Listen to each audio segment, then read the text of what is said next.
coisa, por qualquer coisa deveria ser óbvio.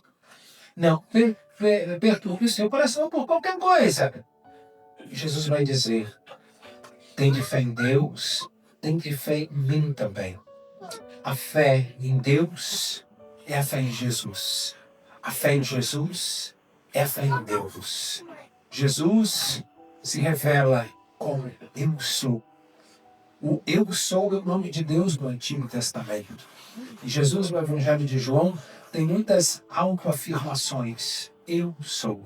Eu sou o pão da vida. Eu sou o caminho, a verdade e a vida. Eu sou a água viva. Eu sou a ressurreição. Eu sou o bom pastor. Eu sou a porta. Eu sou a luz do mundo. Consegui 7. Eu não falo antes que são 7, não, porque muita gente não consegue, na verdade, mas depois que eu consigo, eu falo, são 7. Né? E se nós quisermos, são até 9, porque em outros contextos Jesus fala, eu sou, eu sou. Antes que Abraão fosse, eu sou. Ele fala eu sou sem nenhuma, como é que chama isso na gramática? É predicativo do sujeito, né? Sem nenhum predicativo do sujeito, simplesmente eu sou. E aqui nós vemos então essa revelação. Jesus vai dizer que na casa do Pai há muitas moradas. Nós vemos a graça de Deus que nos acampa, a graça de Deus que nos acompanha. Talvez para os ouvintes de Jesus, o templo era a única morada de Deus. É lá que Ele mora. Os meus pés se alegram, vamos à casa do Senhor. Mas Jesus disse que na casa do Pai há muitas moradas. E nós podemos pensar, sim, no céu, mas nós podemos pensar também onde se celebra a Eucaristia é a morada de Deus. Onde se deseja a Eucaristia é a morada de Deus. Nós podemos pensar, que bom que nós podemos ter missas. 2 domingos atrás eu tentei, e graças a Deus teve 2 domingos consecutivos, foi o mesmo ministro. A primeira, eu missa como ministro da secretária em caminho, e eu pedi um ministro, eu pedi ministro simplesmente, mas o segundo eu até queria que fosse um conhecido, porque nós rezamos para o nosso irmão, seu domingo, se partiu, e eu pedi que fosse, já ser a celebração, poderia ser um ministro conhecido. Mas o fato é que onde se celebra a Eucaristia está o Senhor, e onde se deseja a Eucaristia é casa do Senhor. Nossa paróquia, por muito tempo, quando era uma paróquia de muitas comunidades, havia mais celebração da palavra do que missa. Mas lá se desejava a Eucaristia. Se desejava. Se partilha o Jesus na Eucaristia, a palavra de Deus, e há um desejo, há uma gratidão, uma aceitação, uma compreensão, mas se deseja também a Eucaristia. Por isso, cada missa, cada celebração da palavra também é morada de Deus. Nosso Senhor vai dizer também que Ele, o Pai, se nós tivermos fé, vai fazer morada na nossa vida. Nós somos chamados a nos perguntar qual a qualidade da nossa fé. Quantas vezes nós perturbamos o nosso coração por tudo, por qualquer coisa e por nada. Presta atenção se você não é assim. E presta atenção se eu não sou assim. Qualquer coisa incomoda. E que nós saibamos também caminhar com o Senhor, ativar a nossa fé e saber que estamos com Jesus, nós estamos com Deus. Tomé é um homem corajoso.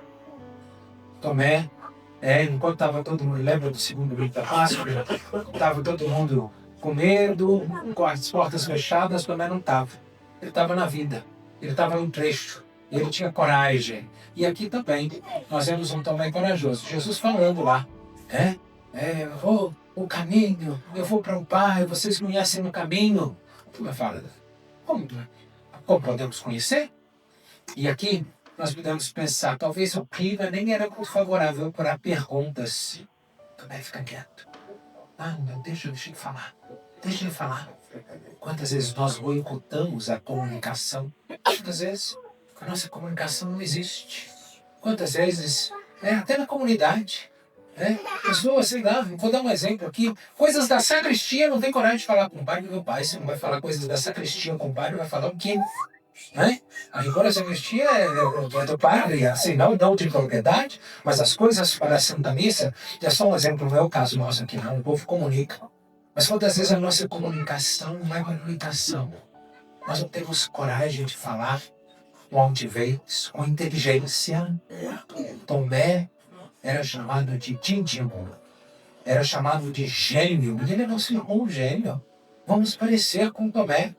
Reconhecer quando nós não temos fé e quando temos uma experiência com o Senhor, professarmos a nossa fé. Meu Senhor e meu Deus. E para falar para Jesus, nós não sabemos. Como é que a gente vai saber o caminho? E graças a Tomé, graças a Deus, mas graças a Tomé ali, Jesus fala, eu sou o caminho, a verdade e a vida. Qualquer caminho que nós estivermos, o Senhor está conosco. Sabemos que o Senhor está nos caminhos da nossa vida, algumas vezes de insucesso, algumas vezes de batida na cabeça, que nós reconheçamos o Senhor no dia a dia da nossa vida, que nós saibamos também que a verdade não é uma propriedade nossa. Eu sou o caminho, a verdade. A verdade não é um enunciado. A verdade não é uma teoria, uma frase, um conteúdo, uma proposição. A verdade é uma pessoa. Uma pessoa nós nunca esgotamos. As pessoas nos decepcionam, não é? Tem tanta gente que me decepciona. Muita gente que me decepciona. As pessoas nos surpreendem. Tem tanta gente que me surpreende. E nós somos chamados a saber viver com isso. Com decepções e com surpresas. A decepção não pode uma espécie de surpresa desagradável, né? E também as surpresas agradáveis. Conhecer uma pessoa, conhecer Jesus. E aí Filipe. Hoje é dia de São Filipe. São Filipe e São Tiago Menor, 3 de maio. Antigamente, e eu sei, não é porque eu vivi isso, não vivi mesmo, posso consigo, mas 3 de maio antigamente era festa de quê? Alguém sabe? Festa de quê? 3 de maio. Festa da Santa Cruz, né? A minha mãe era de uma comunidade do interior e que era a festa da Cruz, o Arraial da Cruz, e a festa 3 de maio era a festa da Cruz. Com a reforma da Cruz, que só ficou no dia 14 de setembro. Mas aqui nós vemos Filipe, mostra-nos o Pai. E Jesus, ele vai conjugar o singular e o plural. Não perturbe o vosso coração. Olha, se tinha tanta gente, o vosso supõe mais gente. Poderia ser, não perturbe os vossos corações. Porque além da perturbação individual, nós podemos ter uma perturbação comunitária, uma perturbação de geração. Não está tudo perdido, não está o fim do mundo, está tudo de perna pro ar. Quantas vezes nós perdemos a fé como geração, como povo? Não perturbe o vosso coração. E aqui também, Filipe, há tanto tempo estou convosco. Ele fala com Filipe, mas aproveita aí. Meu pai era meio assim, quando chamava atenção, ele não falava você, ele falava vocês. Ele incluía os 2 filhos juntos. Alguma vez eu era completamente inocente. Eu falei, mas não fui eu. Ele falou, mas eu falo assim. E também, depois eu me aprendi, ele fala assim, vocês fazem isso, etc. Meu pai não era reclamar, não. Mas algumas vezes chamava atenção. Raramente. Mas o fato é que nós somos indivíduos, nós somos comunidade. Não queremos suprimir nenhum dos 2 aspectos. Eu sou, nós somos. O catecismo tem lá, eu creio. E depois tem o quê? Nós cremos. Então, que nós saibamos disso. Irmãos e irmãs, a comunhão de Deus. Deus é comunhão. Eu estou no Pai. O Pai está comigo. É o Pai que me deu. Eu dou tudo para o Pai. Eu entrego o meu espírito. É a Trindade pulsante. É a Trindade viva. É o amor de Deus. E aqui, irmãos e irmãs, nós precisamos também saber caminhar no amor de Deus. Quando está tudo muito bom, tinha uma música, na época da minha avó, que cantava assim, tá tudo muito bom, tá tudo muito bem, mas eu não posso continuar a música, que era meio estranha para a missa, né? Algumas vezes está tudo muito bom, algumas vezes está tudo muito bem, Sabe que às vezes nós temos dificuldades. Nós podemos começar a leitura primeira. Os primeiros retratos dos Atos dos Apóstolos é tudo uma beleza. A comunidade era um só coração. Eles eram perseverantes na doutrina dos apóstolos, na oração, na fração do pão. Não tinha necessidade entre eles. Eles eram estimados por todos. O pessoal vendia as coisas e colocava tudo nos pés dos apóstolos. Estava tudo uma beleza. Mas olha aqui como é que começa o capítulo 6. Os fiéis de origem hebraica, os fiéis de origem grega começaram a queixar-se dos fiéis de origem hebraica. Estava tudo tão bom, mas surgiu um problema. Problemas internos da comunidade. Porque tinha problemas externos. Não pode falar de Jesus. Foram presos. O Sinédrio chamou. O sumo sacerdote proibiu. Estava tudo difícil para fora. Mas eles estavam com isso. E na vida cristã nós vamos ter problemas lá fora. E muitas vezes problemas aqui dentro. A inteligência da vida é também saber resolver problemas. Identificar e resolver. E algumas vezes, identificando, não sabendo resolver, saber conviver. Saber administrar. Quantas vezes nós imaginamos que inteligência é ser muito erudito, é saber palavras difíceis, é saber matar as línguas, pode, ótimo. Se alguém é erudito, ótimo. Se sabe muitas línguas, ótimo. Não tem problema nenhum isso. Mas só isso sozinho não é inteligência para a vida. A inteligência para a vida precisa também de identificar algumas vezes os problemas, saber até os próprios problemas, as próprias limitações. Quantas vezes nós temos uma autoimagem, de talvez ainda da nossa infância, da nossa juventude. Conheci uma senhora que para ela todo homem achava ela bonita. Uma senhora já com muita idade, todo homem se interessava por ela. Aquele senhor olhou para mim, eu estava na fila do banco, ele me esbarrou, o banco estava cheio, né? Olha, coitadinha, ela já estava no fim da vida dela, a vida dela já acabou. Mas eu acho que ela foi muito bonita, uma jovem muito bonita, que ela não desapegou, né? Daquela autoimagem que ela tinha. A comunidade aqui precisou desapegar. Olha, tá tudo tão bem, os irmãos se amam, tá tudo uma beleza. Mas começou a ter treta, começou a ter ciúme, começou a ter reclamação. Os fiéis de origem grega começaram a reclamar dos de origem hebraica. Tá vendo? Eles gostam mais da viúva deles. Eles deixam a nossa. Isso não tá certo. Ciumeira, já viu onde tá isso? Em todo lugar que você tá. Em todo lugar que eu tô. Sabemos viver, sabemos conviver, sabemos ser maiores do que os nossos problemas. Porque se nós não formos maiores do que os nossos problemas, eles vão nos dar uma surra. Nós não vamos viver a plenitude. Eu vim para que todos tenham vida e vida em plenitude. Muitas vezes nós vivemos sem desfrutar a vida. Sem dar valor àquilo que nós temos hoje. Muitas vezes nós temos somente saudade. Saudade do que já passou. Como é que eu era bonito. Como é que eu era feliz. Para com isso. Valoriza a vida hoje. Saiba resolver os problemas hoje. E os problemas que não dá conta de resolver, carregue-os, porque nós carregamos cruz. Aqui nós vemos então. Um problema se torna um passo a mais para a fidelidade.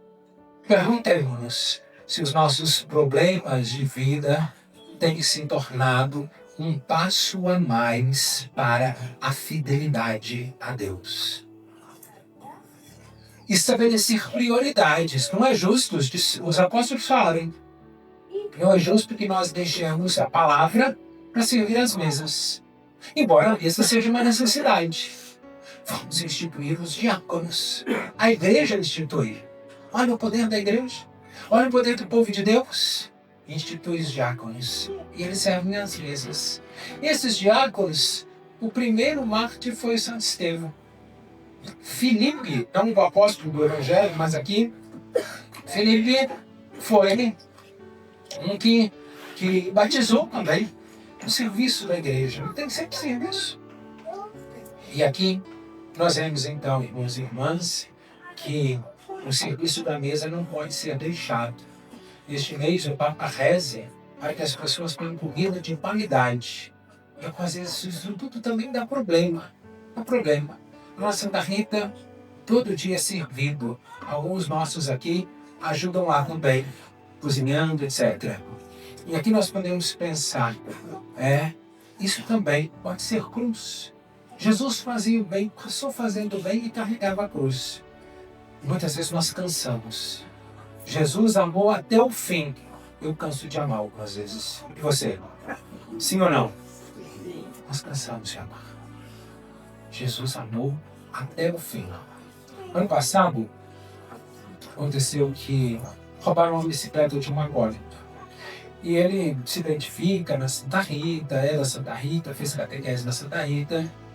E ele não mora muito perto, nem é tão longe, mas não é tão perto. E ele ia de bicicleta. Roubaram a bicicleta dele.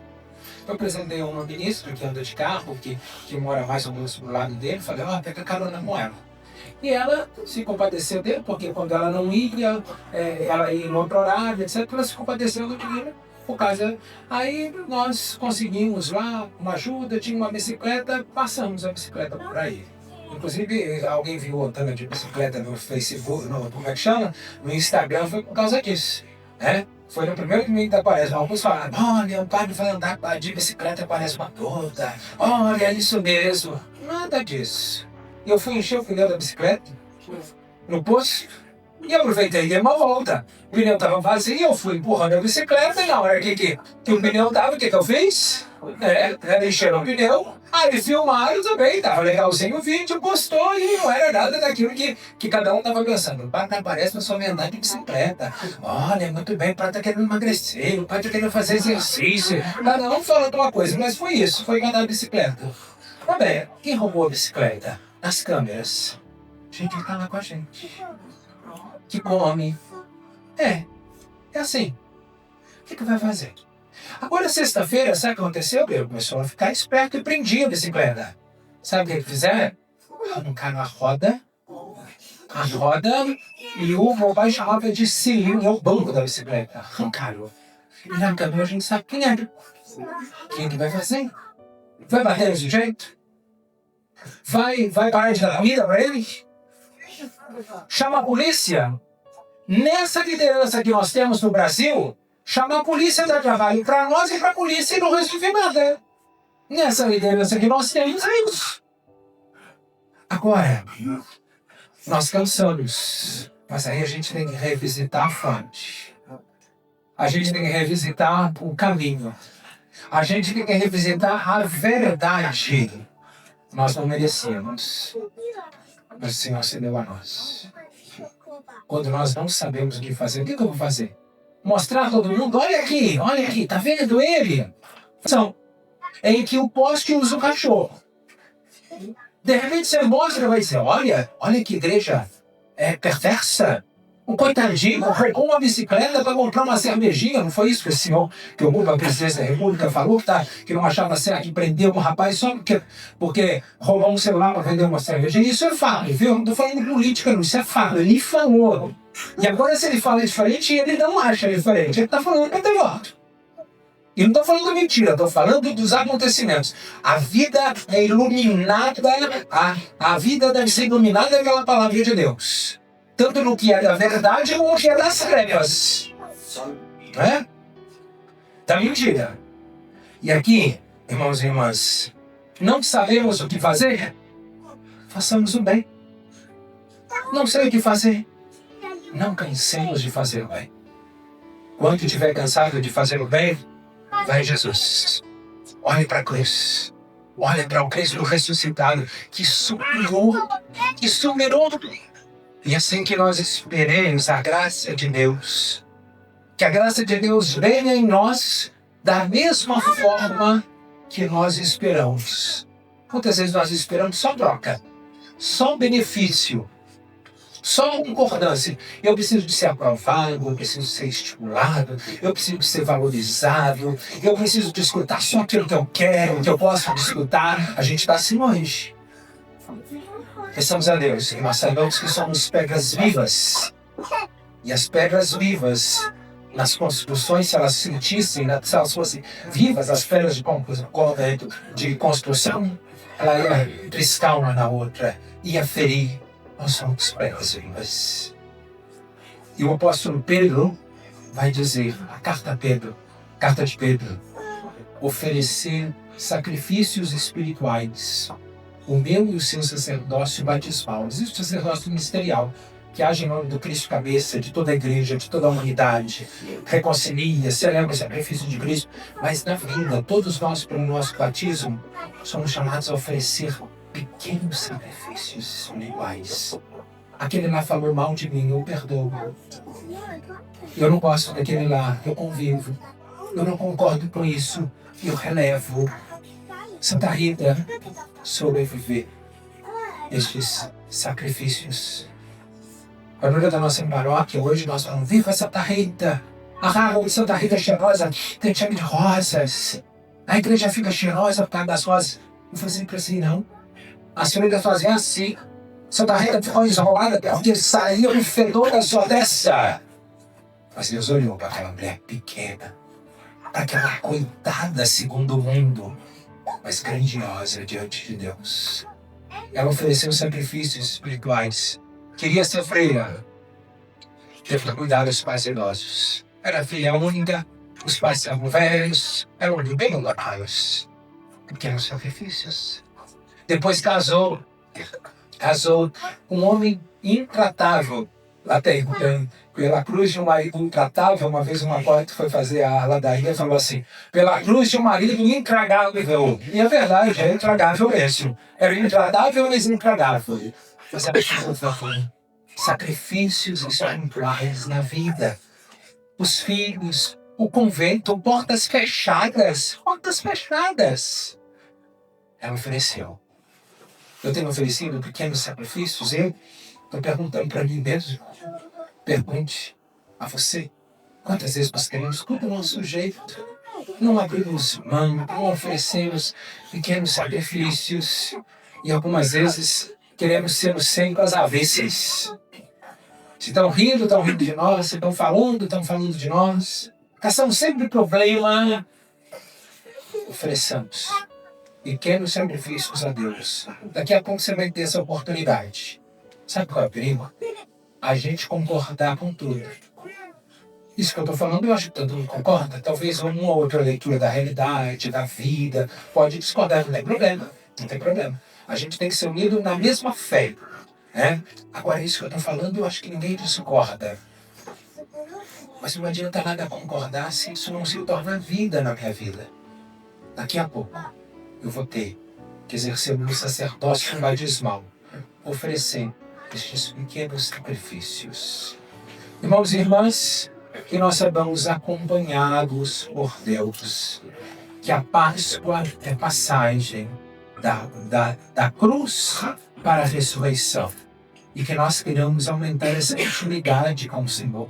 Filipe, tanto tempo eu estou com vocês, tanto tempo eu sou padre, tanto tempo nós somos da igreja, tanto tempo participamos da missa, fazemos alguma coisa, ou fizemos muitas coisas na igreja. E aí, conhecemos o Pai? Vemos em Jesus o Deus Todo-Poderoso, aquele Deus que se entrega, que não tem atrativo, que se sentiu abandonado.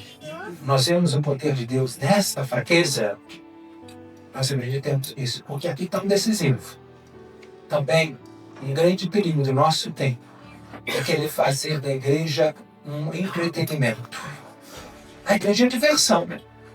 Olha, que nós tenhamos descanso, lazer, prazer, mas não queremos fazer do culto ao Deus verdadeiro um entretenimento.